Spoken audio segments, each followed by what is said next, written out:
So now next chapter is human settlements. जो हम लोग ने पॉपुलेशन का चैप्टर किया है, population chapter and human settlement both are similar chapter, दोनों में ज्यादा डिफरेंस नहीं है। तो इसको भी हम लोग ट्राई करेंगे कि थोड़ा फास्ट हम लोग कंप्लीट कर सके। First of all wait a minute, देखो यहाँ पे सेटलमेंट्स के अलग अलग पैटर्न्स होते हैं। तो यहाँ पे आपको बताया गया है कि अलग अलग पैटर्न्स कौन से होते हैं। फॉर एग्जाम्पल एक पैटर्न को बोला जाता है डिस्पर्स पैटर्न। हम लोग ने ज्योग्राफी के फर्स्ट चैप्टर में भी इसके बारे में देखा था। एक पैटर्न को बोला जाता है न्यूक्लिएटेड पैटर्न, एक को बोला जाता है लीनियर पैटर्न, एक को बोला जाता है आइसोलेटेड पैटर्न। अब ये सारे पैटर्न्स में डिफरेंस क्या है? जो न्यूक्लिएटेड पैटर्न रहता है वो मोस्टली हम लोग को सिटी साइड देखने को मिलता है। कैसे भी अलग अलग जगहों पे बिल्डिंग्स, हाउसेस, होम बिल्ड किए होते हैं और ज़्यादा हाउसेस होते हैं, बहुत ज़्यादा बिल्डिंग्स होती है, तो उसको बोला जाता है न्यूक्लिएटेड पैटर्न। डिस्पर्स्ड क्या होता है?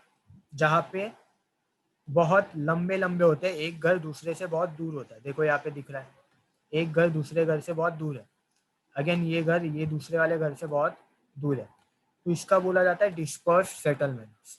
तो आपके चैप्टर में आपको सिर्फ न्यूक्लिएटेड स्टडी करना है और डिस्पर्स स्टडी करना है। जो लिनियर और आइसोलेटेड है वो आपके सिलेबस में नहीं है। लेकिन लिनियर एंड आइसोलेटेड क्या होता है? लिनियर मतलब एक लाइन में सब घर होते हैं, उसको बोला जाता है linear.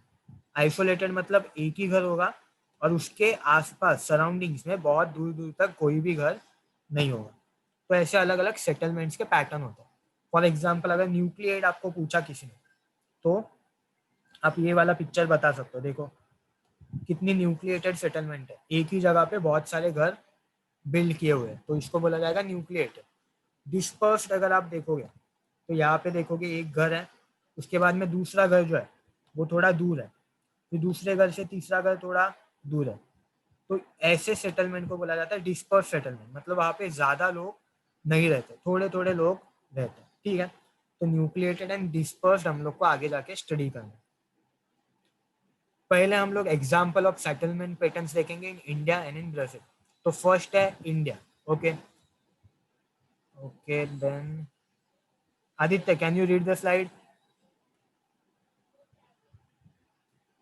Aditya,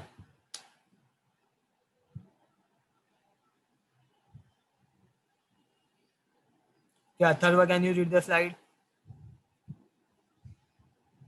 Yes, sir. Read the slide. Example of settlement pattern. In India, we can see a variety of settlement pattern given the variety of climatic factor, availability of water, slope of the land, level of the development. Nucleated settlements are found throughout the plateau region of Narmada Valley, Vindhyan Plateau, paddylands in Bihar, UP and several other cultivated parts. तो देखो यहाँ पे फिर से क्या बोला गया है? सेटलमेंट पैटर्न जो है वो ज्यादा कहाँ पे दिखाई देते हैं? जहाँ पे वाटर अवेलेबल हो, या फिर वहाँ पे लैंड जो है वो प्लेन लैंड हो, वहाँ पे क्लाइमेटिक फैक्टर्स अच्छे हो। तो इस सब चीजों के ऊपर सेटलमेंट पैटर्न्स डिपेंडेंट होते हैं। जैसे इंडिया में नर्मदा एंड विंध्या, आपने सुना होगा थर्ड चैप्टर में, नर्मदा एक रिवर है, विंध्या एक माउंटेनस रीजन है। तो विंध्या और नर्मदा दोनों एक दूसरे के करीब है। तो नर्मदा रिवर जो है उसके आसपास बहुत अच्छी कल्टिवेबल लैंड अवेलेबल है, वहाँ पे एग्रीकल्चर बहुत अच्छा होता है। आप ये पिक्चर देख सकते हो, this is from Ganga and this is from Narmada, और दोनों जगहों पे आप देख सकते हो कि एग्रीकल्चर हो रहा है। ठीक है, यहाँ पे एग्रीकल्चर है। तो ऐसे जगहों पे है ना, सेटलमेंट जो है वो ज्यादा कैसे रहते हैं? न्यूक्लिएटेड रहते हैं, ज्यादा लोग सेटल डाउन होते हैं और इसके लिए सेटलमेंट पैटर्न्स न्यूक्लिएटेड रहते हैं। पैडी लैंड्स मतलब जहाँ पे भी एग्रीकल्चर अच्छा होता है, बिहार, यूपी, ऐसे जो पार्ट्स है इंडिया में, ऐसे जो स्टेट्स है जहाँ से गंगा रिवर फ्लो करती है, ये पिक्चर गंगा रिवर का, वहाँ पे वाटर अवेलेबल ज्यादा होता है और उसके वजह से एग्रीकल्चर अच्छा होता है और ज्यादा से ज्यादा लोग वहाँ पे सेटल हो जाते हैं। उसके वजह से वहाँ पे पॉपुलेशन डेंसिटी ज्यादा हो जाती है और उसके साथ साथ जो सेटलमेंट है वो कौन से टाइप की हो जाती है? न्यूक्लिएटेड टाइप की सेटलमेंट हो जाती है। ओके, ये पिक्चर्स आप देख सकते हो, गंगा के आसपास का रीजन जो है वहाँ पे कैसे सेटलमेंट बहुत ज्यादा है, आप देख सकते हो। देन ये नर्मदा रिवर के आसपास का रीजन है, यहाँ पे भी सेटलमेंट अच्छी है, न्यूक्लिएटेड सेटलमेंट दिख रही है। On the other hand, dispersed settlements are found in tribal parts covering central part of India, eastern and southern Rajasthan, Himalaya slope and land with uneven topography.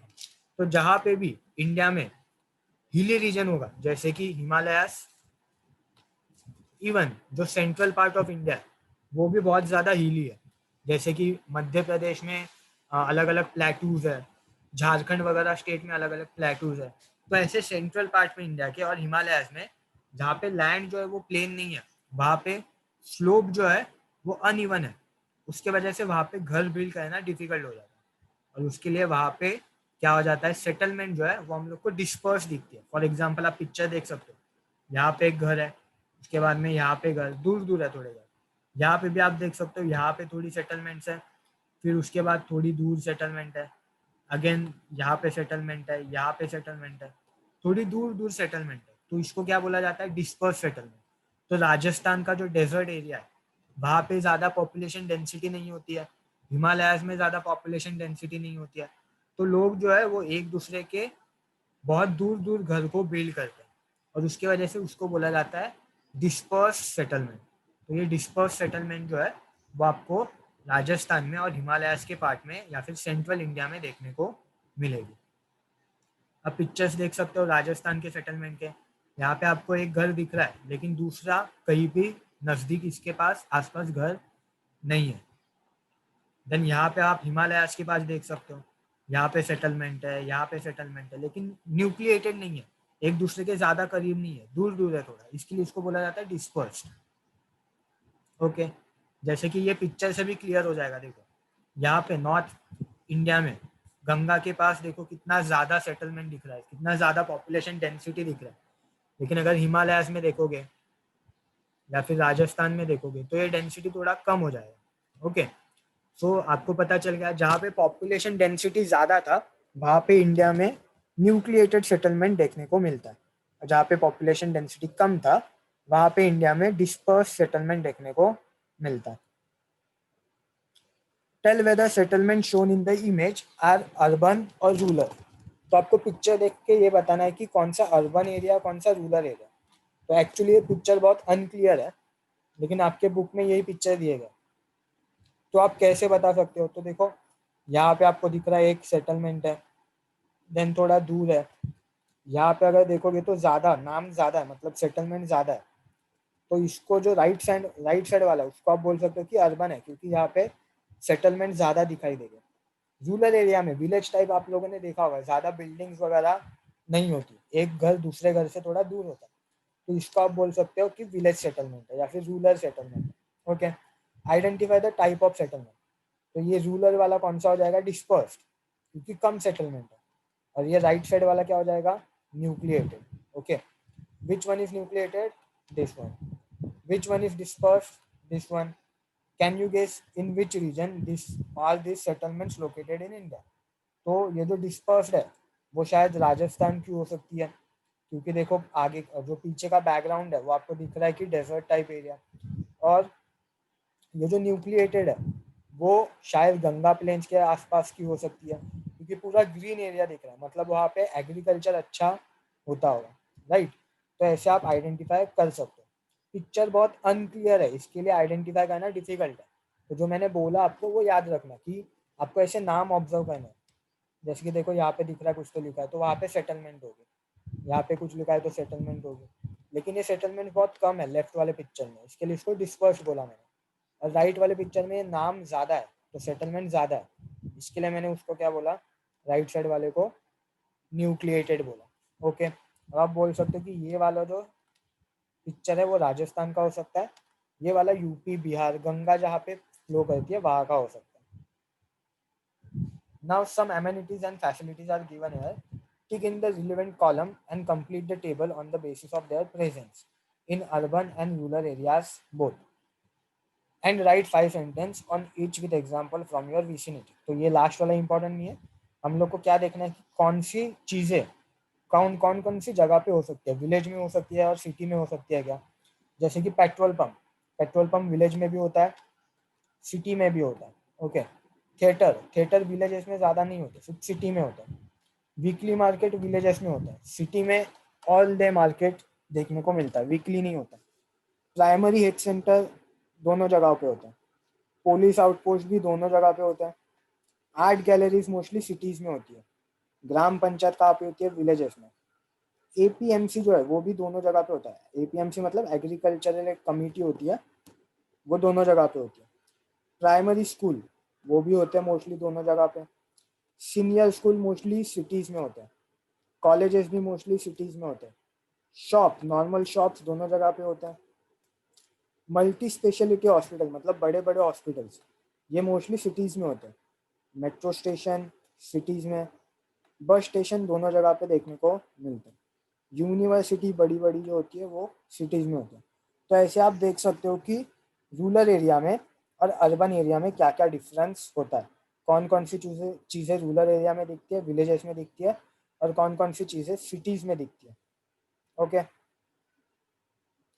Now जैसे हम लोग ने India को study किया, we are going to study the settlement patterns in Brazil. Observe the settlement patterns carefully and name these type of settlement patterns. Write a comment on their density and types. तो फिर से देखो यहाँ पे left side में जो image है ना, वो अमेजोन बेसिन की है। ठीक है, यहाँ पे नाम पे से हम लोग को समझ रहा है। तो अमेजोन में क्या होता है, रेन फॉरेस्ट होता है। तो यहाँ पे डेंसिटी कैसी होगी, कम होगी। कौन सा टाइप होगा सेटलमेंट का, डिस्पर्स्ड होगा कि न्यूक्लिएटेड होगा, डिस्पर्स्ड होगा। डेंसिटी अगर कम है तो डिस्पर्स सेटलमेंट। राइट साइड में साओ पाउलो दिया, और साओ पाउलो में हम लोग ने लास्ट चैप्टर में देखा था बहुत ज़्यादा पॉपुलेशन होता है, तो डेंसिटी कैसी होगी, हाई होगी। डेंसिटी अगर ज़्यादा है, हाई है, तो टाइप कैसा होगा, न्यूक्लिएटेड टाइप ऑफ सेटलमेंट होगा। Okay, simple. The earlier settlements in Brazil were formed by the settlers from Europe, mainly in the coastal areas. Now the settlements have developed and are densely populated. तो यहाँ पे क्या बोला गया है, earlier मतलब बहुत पहले ना ब्राज़ील में जब यूरोपियन लोग आए थे, जैसे कि पोर्तुगीज लोग, तब उन्होंने क्या किया था, वो शिप से आए थे। तो शिप से आने के बाद उन्होंने क्या किया, जो भी ये दोनों पिक्चर में आप देख सकते हो, शिप से आने के बाद उन्होंने क्या किया, जो भी सी के पास का एरिया था, ठीक है, कोस्टल एरिया था, वहाँ पे वो लोग सेटल्ड हो गए। सेटल मतलब रहने को स्टार्ट हो गए।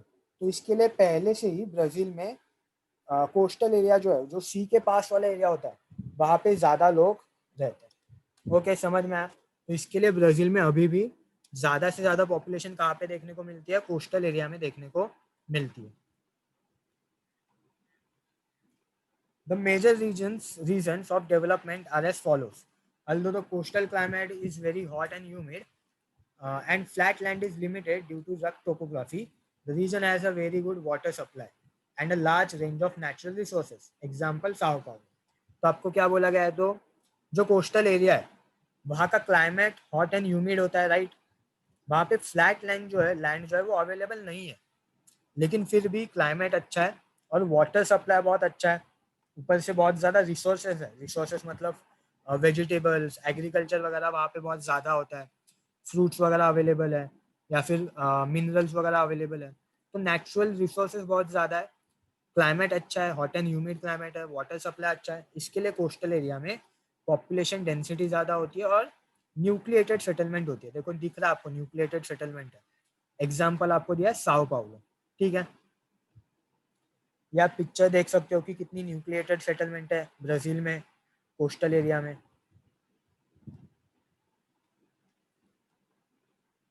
Okay, Mohammed, can you read the slide?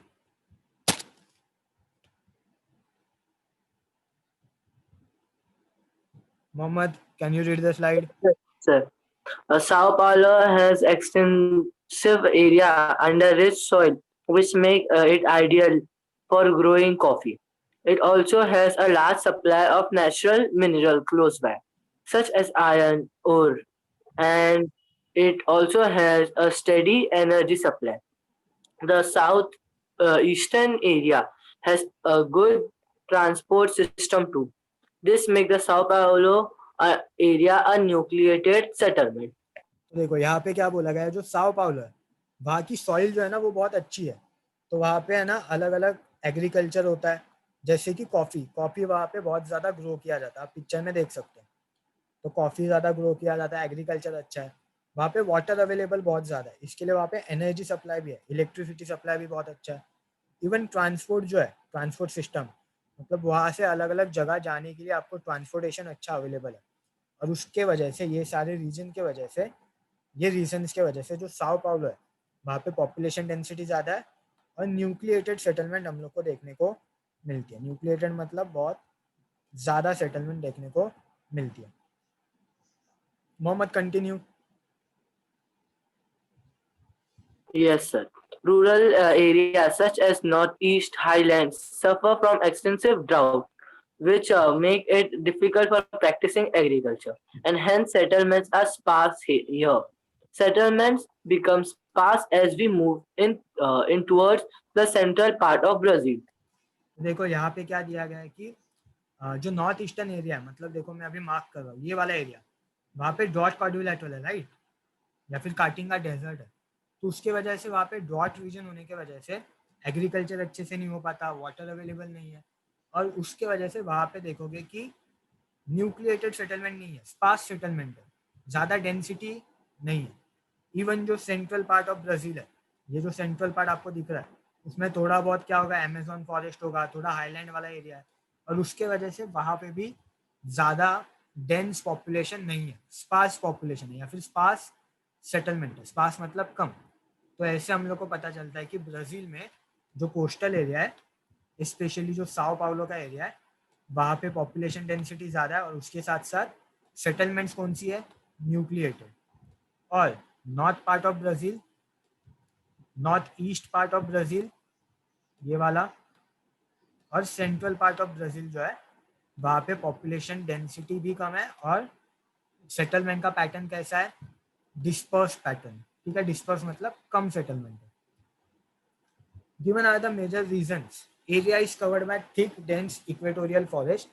तो ये जो जगह है जैसे कि अमेजोन रेन फॉरेस्ट, वहाँ पे सेटलमेंट कम होने के अलग अलग रीजंस दिया आपको। क्या रीजंस है, area is covered by thick dense equatorial rain forest. जो भी अमेजोन का एरिया है वो रेन फॉरेस्ट से कवर है। पिक्चर में आप देख सकते हो रेन फॉरेस्ट है, बहुत बड़ा फॉरेस्ट है। The climate here is unhealthy and unfit for settlement. वहाँ पे मैंने बोला आपको कि रेनफॉल कभी भी आ सकता है, इसके लिए वहाँ पे फ्लड्स भी बहुत ज़्यादा आते हैं। तो क्लाइमेट कैसा है, अनहेल्दी है, सेटलमेंट्स के लिए क्लाइमेट अच्छा नहीं है। Limitations on use of exploitation of natural resources. तो ये जहाँ पे भी फॉरेस्ट है वहाँ के नेचुरल रिसोर्सेज आप यूज़ नहीं कर सकते, क्योंकि वर्ल्ड का सबसे बड़ा फॉरेस्ट है, उसको काटना अलाउड नहीं है, डिफॉरेस्टेशन अलाउड नहीं है, तो वहाँ की रिसोर्सेज को आप यूज़ नहीं कर सकते अच्छे से। Poor transport links in the region. यहाँ पे फॉरेस्ट होने के वजह से यहाँ पे आपको बस, ट्रेन, एरोप्लेन, ये सब जो ट्रांसपोर्टेशन के मीडियम्स होते हैं वो देखने को नहीं मिलते। तो ये सब रीजंस के वजह से जो ब्राज़ील का नॉर्थ पार्ट है, अमेजोन का पार्ट है, वहाँ पे पॉपुलेशन का डेंसिटी कम है और सेटलमेंट कैसा है, डिस्पर्स्ड सेटलमेंट है। ठीक है, नाउ हम लोग को आगे स्टार्ट करने से पहले हम लोग कुछ वीडियोस देखेंगे।